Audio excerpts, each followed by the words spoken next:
the book of Nahum. Let's begin with prayer. Our Father in heaven, we're thankful to be able to pause again in the middle of the week, come together to encourage one another, study from your word, give you the glory while we are together. We ask you to bless this time, that we'll all be strengthened by it, encouraged by it. We ask your prayers for each one who is, especially those on the prayer list that we've been talking about, thinking about recently, praying for. We're glad that Kathy's able to be back with us tonight. We'll continue to pray for all those who need a prayer, the things in their lives. We pray that their strength would come from you. Bless us as we study tonight from your servant Nahum, that we might learn from the mistakes that were made by the folks in Nineveh, Assyria, that we might be able to do better, be more servants of yours, and concerned about your will and your blessings. So bless us in this study. In Jesus' name, amen. All right, it's always good to review very quickly, very shortly, but we will do that. Remember, the gist of Nahum is about the destruction, the judgment of Nineveh. It has got some unique things about the book of Nahum. It shares with the book of Jonah a message to, got a tickle, to the city of Nineveh. Of course, Jonah's story comes out different. They were allowed to repent. With Nahum, they are not going to be allowed to repent. There's going to be destruction. And that's what it was about. It shares with the book of Obadiah the message of the destruction of a nation that was a curse upon God's people, an evil nation. And Obadiah, of course, was written to Edom because of their treatment of God's people and their turning their backs on God. It was a huge empire that Nineveh was the capital of. The Assyrian Empire, as you can see, reaching all the way down to Egypt, all the way over to the Persian Gulf, and all the way up into modern-day Turkey. Quite an empire, glorious empire. And Babylon was a glorious city. We don't know what it looked like, but it would have been fantastic. It would have been a jewel for that time in man's history. It would have been the city of the world, no doubt, in its beauty, its riches. It had parks.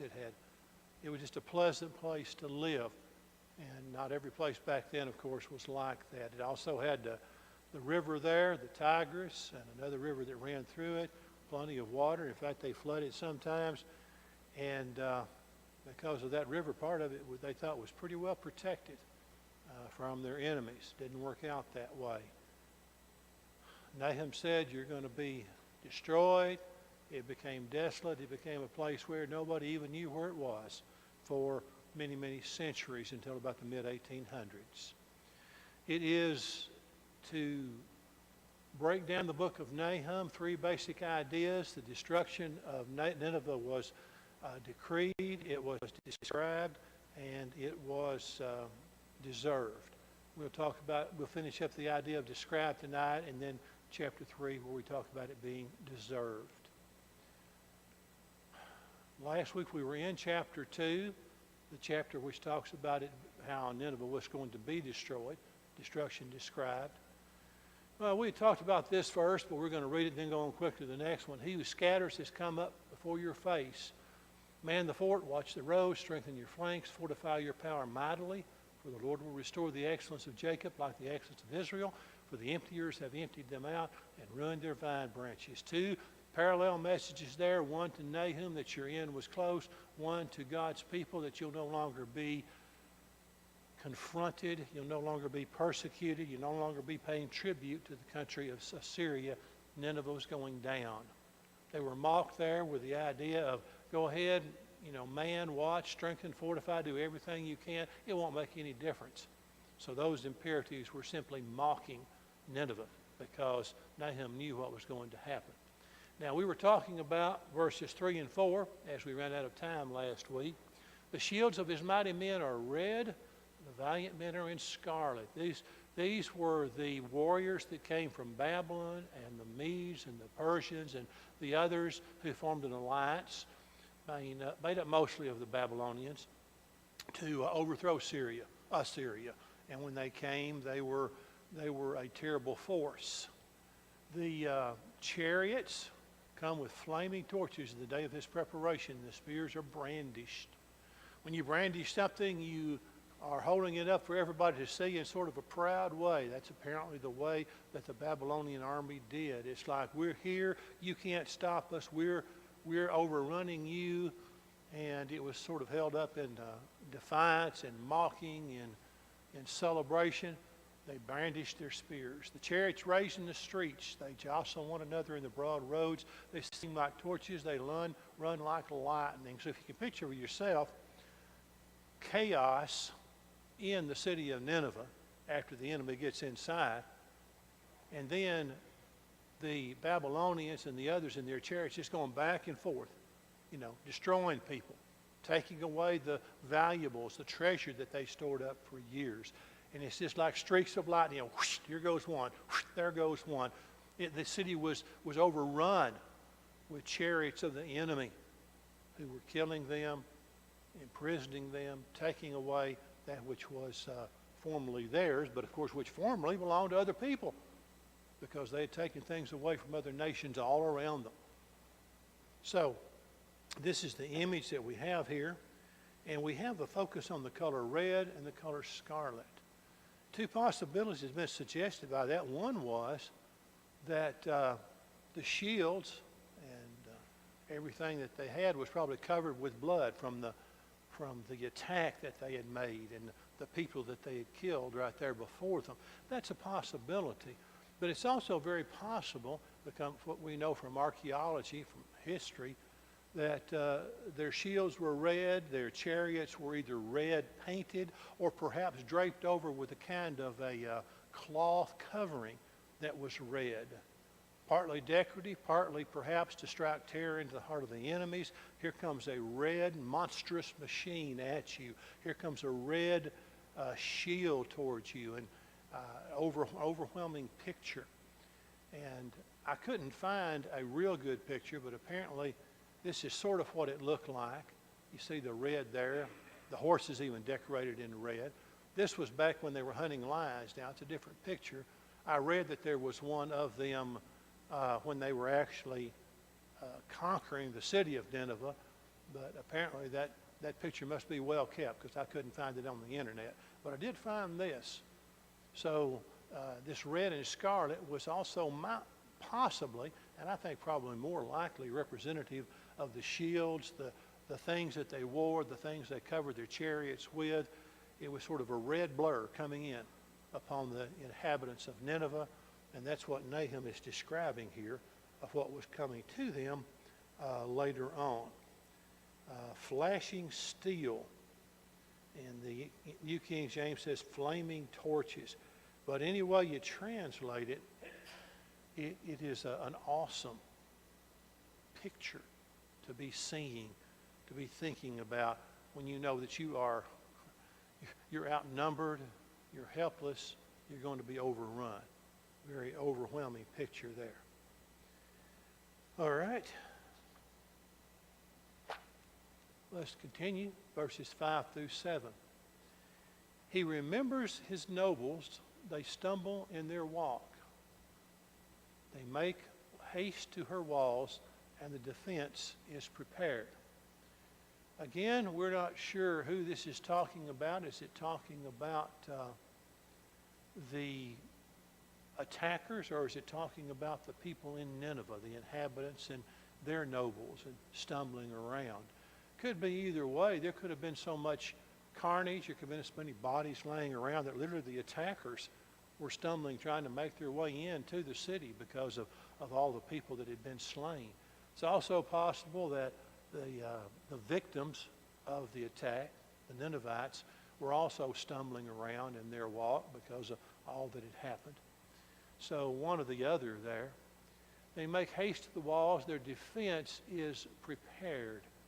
And their defense is a Hebrew word, interesting word, that referred to this huge portable shield that was used back in warfare in those days.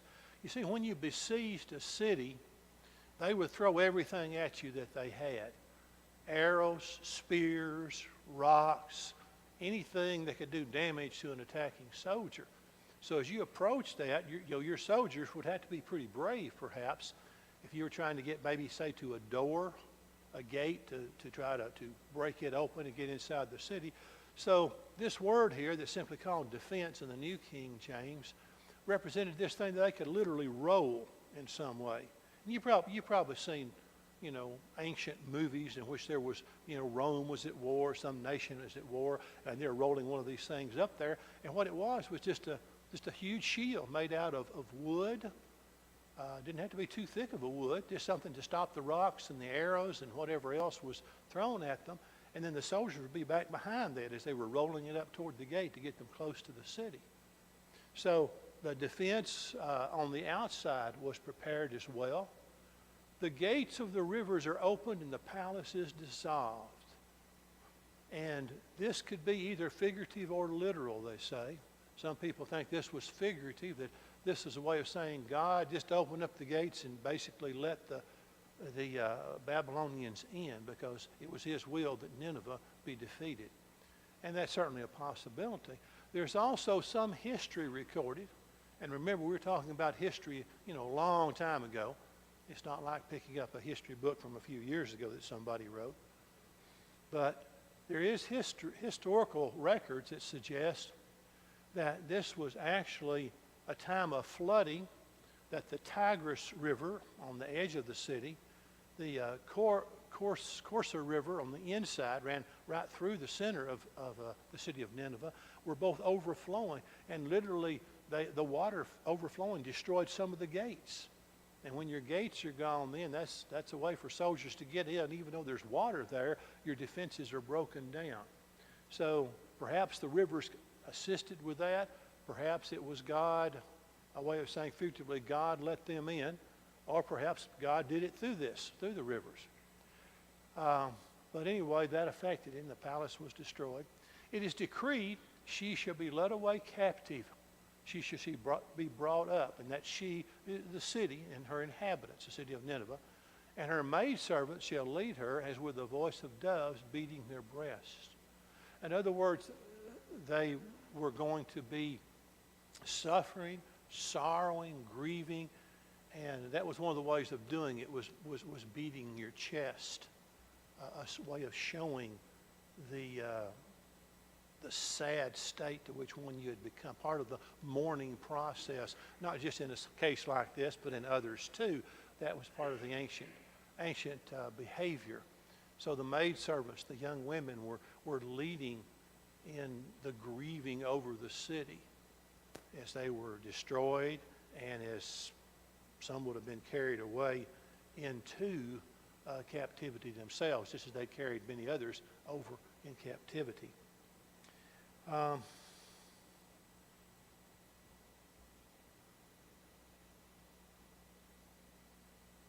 think I mentioned last week there was a moat there on that side of the city that was 150 feet wide. So that's why they thought they were invincible, things like that, and 8 miles long. So a big part of the city of Nineveh was protected by something that back then would have been quite a barrier. Okay, let's continue. Though Nineveh of old was like a pool of water, now they flee away.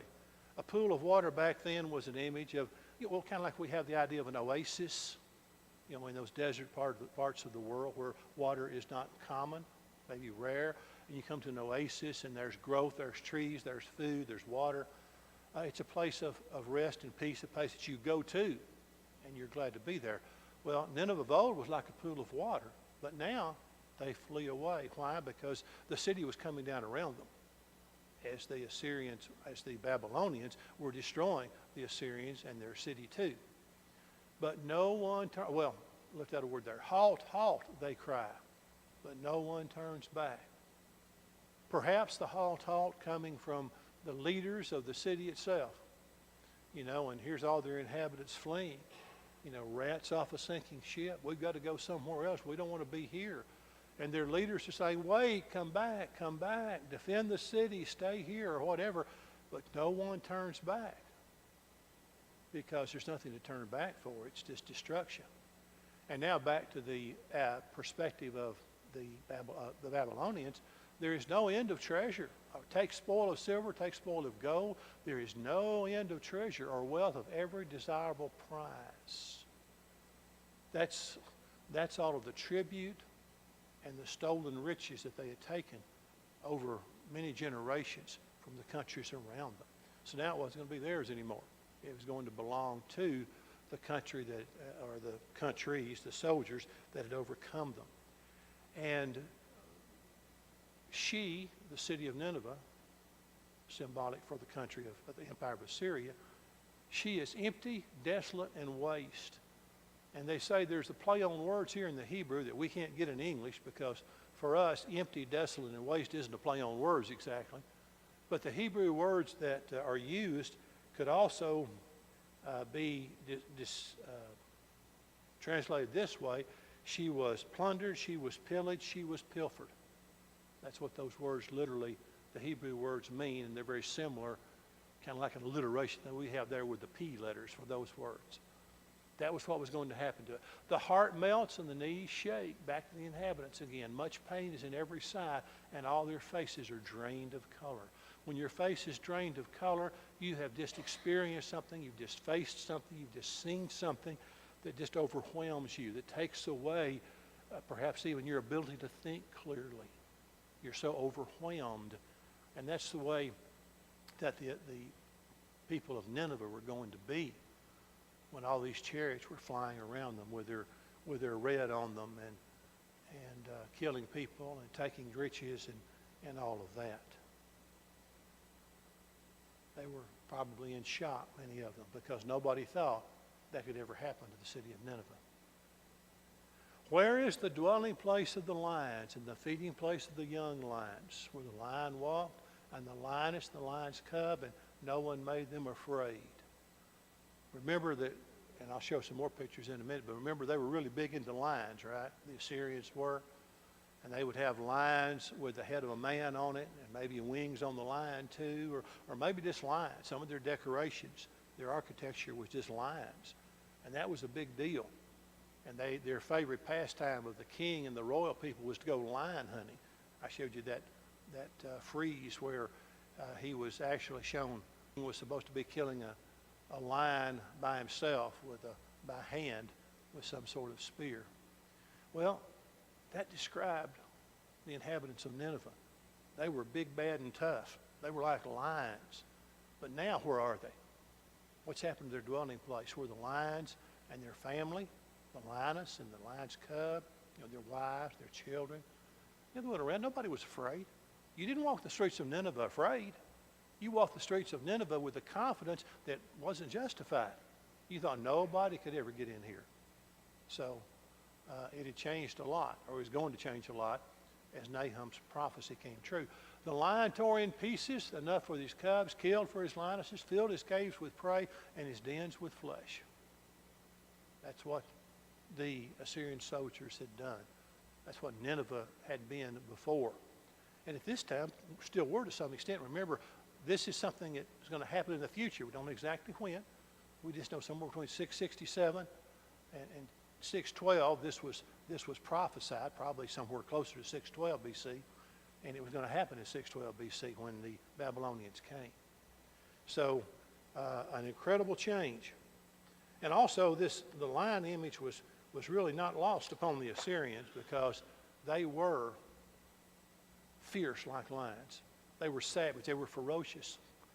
They did not have a sense of morality. We showed some of the ways that they had treated people when they conquered their enemies. They were vicious, like lions would be, without any sense of morality. This was on some of the architecture that they had, because the lion represented power, and they wanted to be associated with that. This is another aspect of lion hunting there. Maybe that represented one of the kings, we don't know, but that was on the wall of one of the palaces, and now in a museum somewhere. I always forget if it's France or if it's England, but somewhere over there it's in a museum. And there's some more. There's a whole wall of this in one of those museums, either in England or France, either the Louvre or the British Museum. And it takes up a whole wall. I mean, feet by feet by feet, and this is several feet tall. And they took the whole thing out when they excavated it. They were into lines because they were powerful, and of course they hunted them to show they were even more powerful. Okay? And here is, if you believed it, probably the scariest thing that Nahum could say to Nineveh. Now, probably not too many of them would have believed it, but those who did, this would be scary. Behold, I am against you, says the Lord of hosts. Now, what would make somebody more frightened than to know, if they believed in God, God is against you? What more terrible thing could there be? What did Paul say in Romans chapter 8? If God be with us, who can be against us? But if God be against us, it doesn't matter who we have for us either, does it? Nothing's going to help. Alliances, and that comes up in a minute too. That's not going to help. So, the most sobering thing you would think that you could hear is Nahum said to them, God is against you. I will burn your chariots in smoke, and the sword shall devour your young lions, their warriors. They were going to be destroyed. I will cut off your prey from the earth, and the voice of your messenger shall be heard no more. The empire was going to be gone. The army, the forces, the power that they wielded all across, that big map, all across that part of the world there, what we call the Middle East and even further perhaps. That power was gone. Nobody was going to worry about them anymore, ever, after that. Okay, that's all of chapter 2, and now as we get to chapter 3, we're ready to talk about the destruction is deserved. It is decreed, it is described, and now chapter 3, it's deserved. God talks about, through Nahum, why this was exactly what the Ninevites brought on themselves because of their disobedience. Woe to the bloody city. It is all full of lies and robbery. Its victim never departs. The noise of a whip and the noise of rattling wheels, of galloping horses, of clattering chariots, horsemen charge with a bright sword and a glittering spear. There is a multitude of slain, a great number of bodies, countless corpses. They stumble over the corpses. And again, as we suggested earlier, the attacking army could be stumbling over corpses, or the Ninevites themselves trying to find some kind of a protection, some place to hide. They may have been stumbling over the corpses too. But it was a bloody, violent scene that was taking place here. And the word woe literally is a word to the Hebrews that was associated with mourning at the funeral, or after the funeral, or before the funeral, at the time of a death. That's what a woe was all about. And so they were mourning because Nineveh was dying. The Assyrian Empire was dying. And it was dying in a ferocious, noisy, vicious way here. And the way that he says this, it's present tense, even though it's years before it happens. Because you see, like with all the other Old Testament prophets, when a prophet speaks for God and says something's going to happen, it's as good as happened, right? It's just a matter of timing. If God says it's going to happen, it's going to happen. Nothing in the universe can change that. So basically, you might say they were as good as dead. The people who would be killed, the city, the empire, it was as good as dead when Nahum spoke these words, because it was going to come about, and nothing could change that. And the Assyrian people, the city of Nineveh at least, are going to suffer the same kind of fate, the same consequences that they caused other people to suffer all these other times as they destroyed their cities and took their lives. And beginning right here, we'll see more in the next few verses, Nahum presents Nineveh as a sinful woman. Remember back in the book of Proverbs, chapter 5 and chapter 7 of Proverbs, Solomon talks to to the young man, to all who would read that and listen, about the seductive woman and to how she, what her methodology was, and to avoid her. Well, Nahum talks about the seductive woman, figuratively speaking, in imagery that Nineveh was here. And that becomes more prevalent in the latter verses.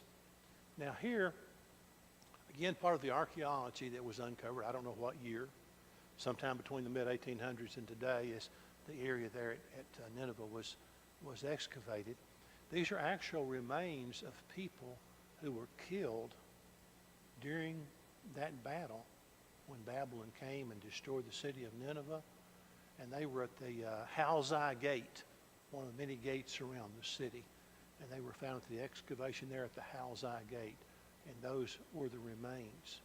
People who were killed, perhaps trampled over, perhaps chariots ran over them. You know, we don't know how they died, but it was in that battle. And time and elements just covered them up until some archaeologists discovered that at the Halzai Gate. Because of the multitude of harlotries of the seductive harlot, again, Nineveh is pictured as the sinful, the seductive harlot. The mistress of sorceries who sells nations through her harlotries and families through her sorceries. As far as we can tell, from what we do know about that empire, they would perhaps make an alliance with somebody. They would try to make some kind of deal with some nation, and before you knew it, the Assyrians were getting the better of the deal. They were seducing them. And perhaps something magic was associated with it, from his use of the mystery of sorceries and so forth, going along with harlotries. So they would take advantage of other nations. They would be seductive in that way, and that is how the city of Nineveh then was pictured here. Lure somebody into an alliance and then take advantage of them when you did. Behold, I am against you, says the Lord of hosts. There's that phrase again. That what should be a very scary phrase. Nahum says, I am against you. I will lift your skirts over your face. I will show the nations your nakedness. That was a way of saying, I'm going to humiliate you publicly. And the kingdoms your shame. If you did that to a person, male or female, to lift the skirts of the dress or the robe to show what was considered nakedness, even if there was partial garments there. That was to show nakedness. That was a shameful thing. That was to put them to shame, to humiliate them publicly. That's what God is doing to Nineveh and the Assyrian Empire by way of the Babylonians as he brings them in to destroy them. It was to their shame, public humiliation, and everybody around was either going to see it or hear about it. Everybody was going to know that Nineveh the Great had fallen. I will cast abominable filth upon you. Now, you can picture that however you want to. Think about the things that might be classified as abominable filth. Of course, back then, when they were defending city walls, they would throw things down on the soldiers, anything they had that might slow them down, that might be abominable, whatever it might be. Use your imagination. But in this case, it was the city of Nineveh that was going to receive abominable filth upon you.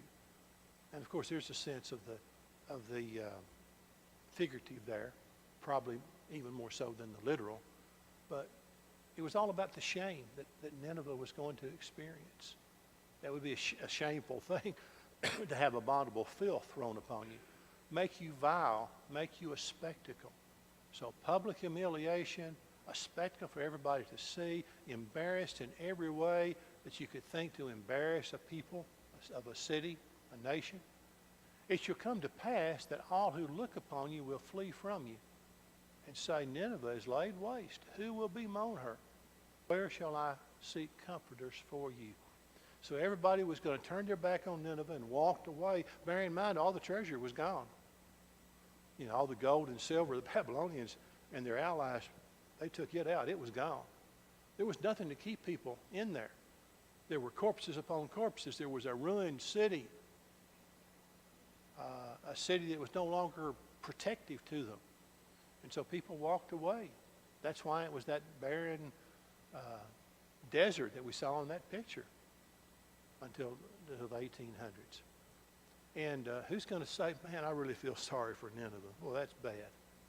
Nobody. Laid waste, who's going to bemoan her? None of the nations around, because they've been abused by her. They've been seduced by her. They've been conquered by her. Where shall I seek comforters for you? There was nobody to be a professional mourner. You know, back then, sometimes at funerals, they had people who were professional mourners. And they would go and be part of the mourning process. And they would have no relationship, perhaps, to the person who had died. But it was just part of their custom, their culture, to have lots of mourning going on in a death situation. But, you know, for Nineveh, you couldn't even buy mourners. Nobody cared. They were gone. Mentioned last week, Assyria is said to have contributed basically nothing to the culture of the world. Different nations have added some things. Historians say Assyria, you know, they lived wicked, they died wicked, and they didn't leave anything of value behind much. So nobody's going to mourn them as they received what they deserved. Remember, that's what we're talking about. Their destruction was deserved because of their alienation from God and their alienation from the way they treated all the other nations around them in such a cruel and vicious way. Okay? He's addressing their possible pride as they think about this happening that Nahum is talking about. And we talked about this in our introductory lesson.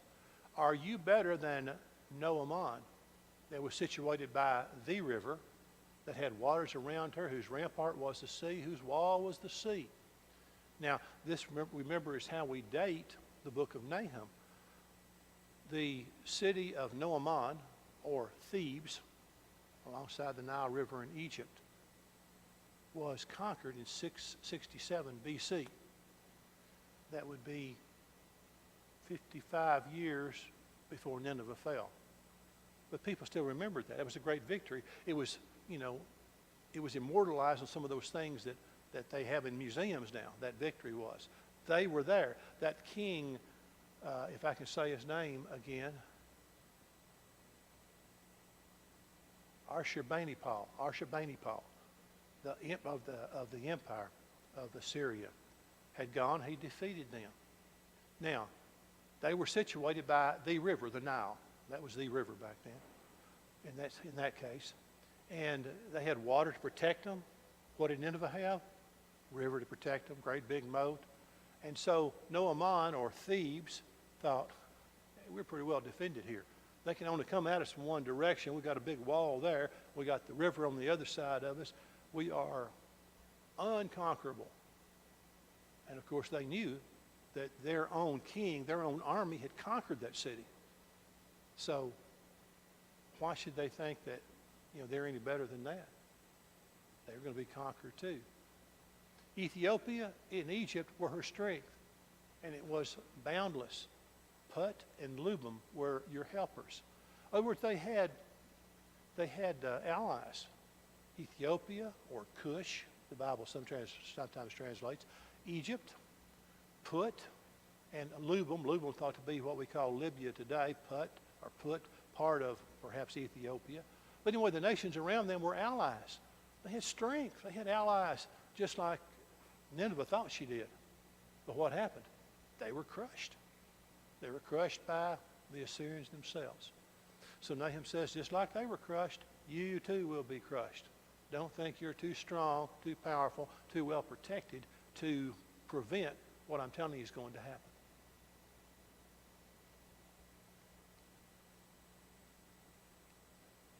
Yet she was carried away. She went into captivity. Her young children also were dashed to pieces at the head of every street. And they cast lots for her honorable men, and all her great men were bound in chains. That's the fate of a conquered nation, especially when the Assyrians conquered you. It wasn't pretty. No respect for life whatsoever. Humiliation, the infliction of pain, slavery, bound in chains, you know, some kind of hook put through your lip, your cheek, your eyelid, somewhere up here, attached to a chain, and then you were dragged back to Assyria by that chain, if you were the king or a nobleman, probably. That's the kind of people they were. That's the kind of fate they were going to experience, similar to what they had put on the city of Thebes. You also will be drunk. Apparently that has something to do with the conquering of Thebes, though we don't know what. You will be hidden. You also will seek refuge from the enemy.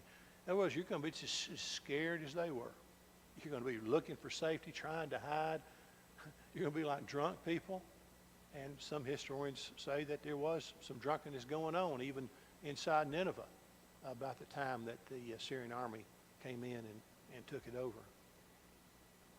But the point was, don't think it can't happen to you, because it can. It happens to great cities all the time. All your strongholds are fig trees with ripened figs. If they are shaken, they fall into the mouth of the eater. Now, when you think of a stronghold, you think of a place where you have a little bit of safety, a little bit of protection. People can't get to you. And yet, Nineveh was going to be consumed like a fig falling from a tree. Now, I read that that's the way they did it back then, because they've always done it that way, and they still do it. Some people say fig trees would probably yield better if they wouldn't do it that way, but they beat them with sticks, or they shake them, the limbs, to get the first crop of figs off of them. That's the way they're harvested.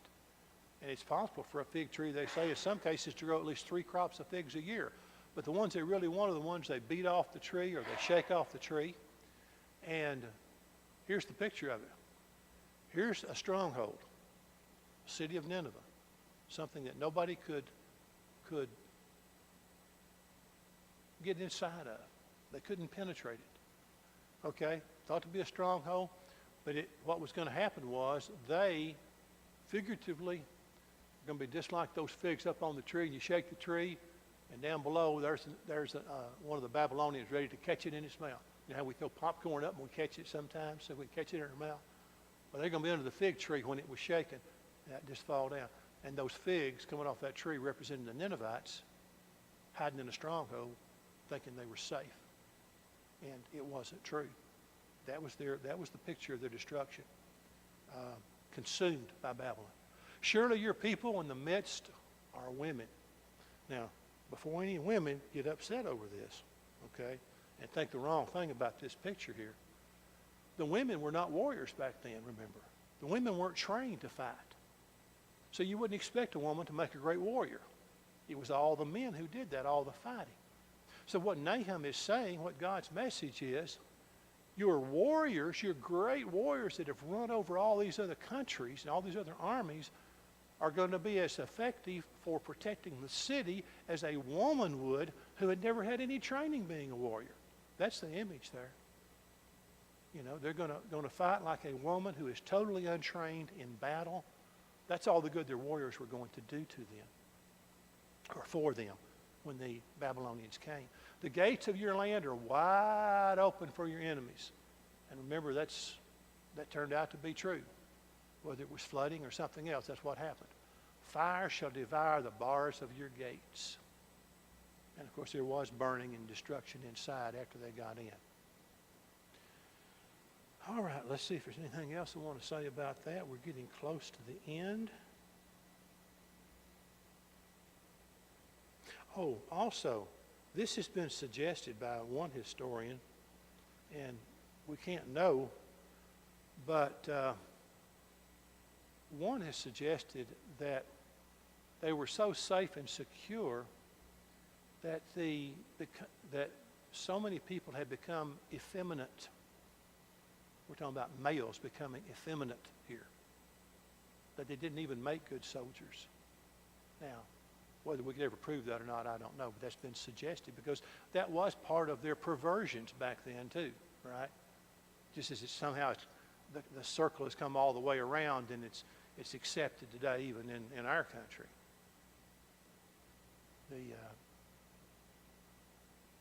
The confusion of gender.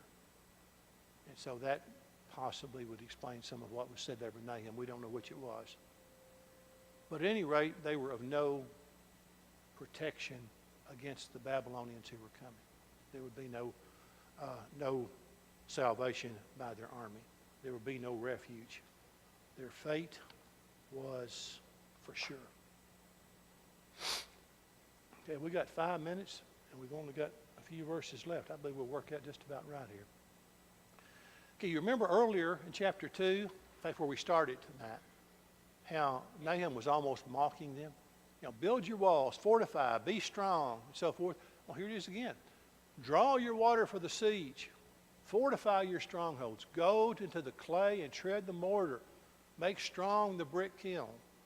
Because more bricks meant more wall, longer to get in for the enemies, more prepared for their fighting, have water stored up, make everything more resistant to the Babylonians. And all of that would do no good, just like the reference back in chapter 2. He was just mocking them. There the fire will devour you, the sword will cut you off.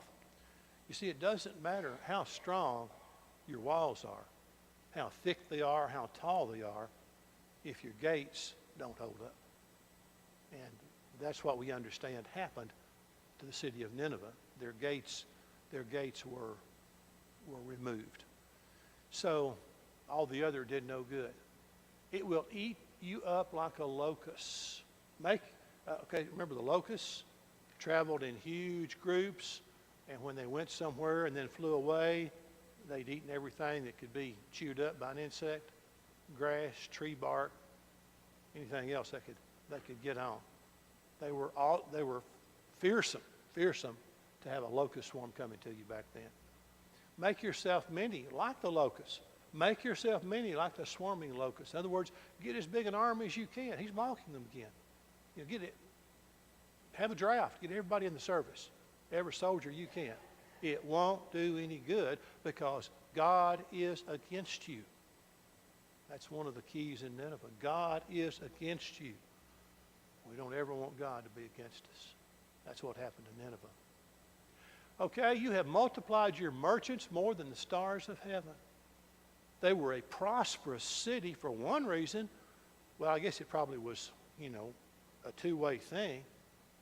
All the traders and the merchants came through there, and they stayed there, and they passed around. And, it was a center of trade for that part of the world because there were a lot of people there. There's a lot of wealth there. And so they probably fed off of each other. More merchants, more wealth, more merchants. So Nahum is sort of mocking them again. Go ahead and get all the merchants you want to, but someday there won't be a merchant left to sell a thing. Multiply your merchants more than the stars of heaven. In other words, there were a lot of them. The locust plunders and flies away. Locusts are gone. Everything else is going to be gone. Your commanders are like swarming locusts, and your generals like great grasshoppers, which camp in the hedges on a cold day. Okay, on a cold day, they're in a place where they can get some sun as much as they can. They're all together. But when the sun rises, they flee away, and the place where they are is not known. So the leaders of Nineveh are pictured here as being just as dependable as a bunch of locusts who didn't have a reason to stay somewhere anymore, and they just flew away and were gone. So we've got a city that's abandoned by its leaders, is what Nahum is picturing here. And then finally, your shepherds slumber, O king of Assyria. Your nobles rest in the dust. Your people are scattered on the mountains, and no one gathers them. This was going to be the results of what was going to happen to them. Your injury has no healing. Your wound is severe. They were terminal. They had a terminal spiritual disease. And their day of destruction was coming, and there was nothing they could do about it. For Jonah, he gave him a chance to repent. This didn't happen here. It wasn't going to happen. All who hear news of you will clap their hands over you. In other words, not only are we not sad that Nineveh's gone, we're really happy. They won't bother. We don't have Nineveh to kick us around anymore. For upon whom has not your wickedness passed continually? No friends left in the Middle East. No friends left because of the way they had treated everybody. And this is one of the two books in the Old Testament that end with a question. Would you like to guess what the other one was? Hint, hint. The other book written to the Ninevites, or about the Ninevites? Jonah. Yeah. Would you have me to destroy this great city in which are so many people, so many animals, and all forth? God asked Jonah a question. Well, this book ends in a question too, directed to Nineveh. Who have you not abused? So why would you expect anybody to mourn you? That's the book of Nahum. Hope you've appreciated that and we've learned something from it. Next week we'll start on the book of Habakkuk. Thank you for your attention.